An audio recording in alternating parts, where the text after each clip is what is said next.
মোৰ নাম শান্তনু কলিতা। আজিৰ বক্তৃতা প্ৰতিযোগিতাত উপস্থিত বিচাৰক মণ্ডলী তথা উপস্থিত দৰ্শক, আজি মই কিতাপে আমাৰ নিস্বাৰ্থ বন্ধু এই বিষয়ে দুয়োখন ক'বলৈ লৈছোঁ। আজি মই কোৱাৰ আগে এটা সাধাৰণ উদাহৰণ দিব খুজিছোঁ যে কিতাপ কেনেকৈ আমাৰ নিস্বাৰ্থ বন্ধু।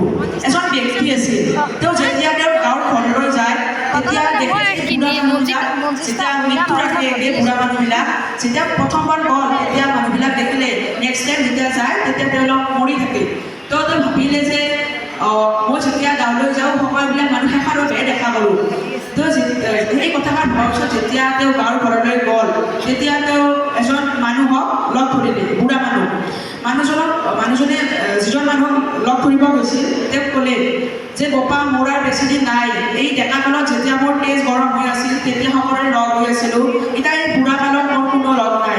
তেতিয়া এই যিজন মানুহ গৈছিল তেওঁ ভাবিলে যে কথাটো হয় আৰু তেওঁ দ্বিতীয় এজন ব্যক্তিৰ ওচৰলৈ গ'ল, যিজন এজন বুঢ়া মানুহ কিন্তু তেওঁ পৃথিৱীৰ বিভিন্ন কিতাপ পঢ়ি উঠিছিল আৰু কৈছিল যে বপা এই মোক কিতাপখন বুজাই দিছোঁ কিহৰ কথা কৈছে। সেই ব্যক্তিজনে এসময়ত তেজ গৰম থকা মানুহ আৰু বিভিন্ন অনুষ্ঠানত অংশগ্ৰহণ কৰা মানুহ হৈছিল, কিন্তু এজন এসময়ত কি হৈ পৰিল, অকলশৰীয়া হৈ পৰিল আৰু আন এজন তেওঁ কিতাপৰ লগত থকাৰ কাৰণে তেওঁৰ বন্ধু বহুত হৈ পৰিল। গতিকে মই এই উদাহৰণটোৰ দ্বাৰা এইখিনি কথাই বুজাব বিচাৰিছোঁ যে এই বন্ধু আমি জীৱনত আৰম্ভণিৰ পৰা আদিলৈকে বহুতো পাওঁ। যেতিয়া আমি অলপ ডাঙৰ হওঁ শৈশৱৰ বন্ধু পাওঁ, যেতিয়া আমি তাতকৈ ডাঙৰ হওঁ স্কুলৰ বন্ধু, চাকৰি জীৱনৰ বন্ধু, কিন্তু এই কিতাপখন এনেকুৱা এটা বন্ধু যিটো বন্ধু আমি জীৱনৰ প্ৰতিটো পলত, আমি জীৱনৰ প্ৰতিটো মুহূৰ্তত পাব পাৰোঁ। মই এটা সৰু উদাহৰণ দিছোঁ আকৌ এটা। হোমেন বৰগোহাঞিদেৱৰ এখন কিতাপ আছিল কিতাপ পঢ়াৰ আনন্দ বুলি।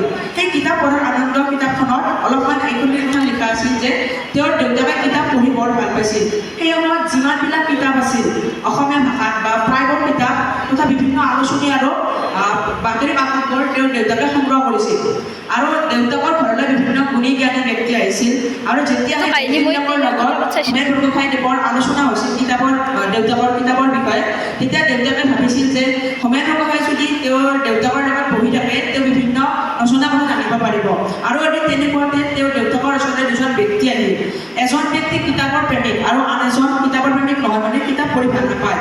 যেতিয়া হোমেন বৰগোহাঞিৰ দেউতাক আৰু কিতাপৰ প্ৰেমিকজনৰ মাজত বিভিন্ন কথা চলিল তেতিয়া হোমেন বৰগোহাঞিৰ দেউতাকে ক'লে মানে হজৰত মহম্মদৰ কথা কৈছিল আৰু তেতিয়া এই কিতাপ ভাল পোৱা ব্যক্তিজনে কি কৰিলে, ক'লে যে হজৰত মহম্মদ দেখোন নিৰক্ষৰ মানুহ আছিল, তেতিয়াহ'লে তেওঁ এনেকুৱা যে এখন মহাজ্ঞানী ব্যক্তিৰূপে পৰিচিত হৈ পৰিল।